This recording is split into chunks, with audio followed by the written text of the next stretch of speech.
الكابتن باتشيكو امبارح بعد الماتش بيقول لك انا عرفت ليه مرتضى منصور ما كانش راضي يجي. هو فعلا انا برضه عارف هو ليه ما كانش راضي يجي.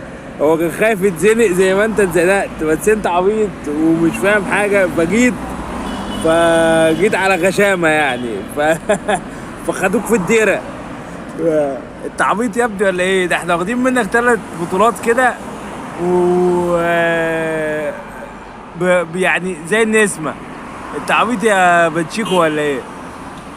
تقول لك انا عرفت مرتضى ما كانش راضي يجي ليه؟ ما هو يا ابني، ما انت هتتزنق. هو كان خايف من الزنقه دي، هو ما كانش خايف من حاجه تانية. هو خايف بس ان انت تتزنق انه يتزنق زي ما انت اتزنقت فما رضاش يجي. وبعدين هو زنقته كانتش هتفك، كان هيتفرم، ما كانش هياخد 1 ولا 2، ده كان هيزعل زعله كبيره قوي. بس يلا، جت فيك يا باتشيكو.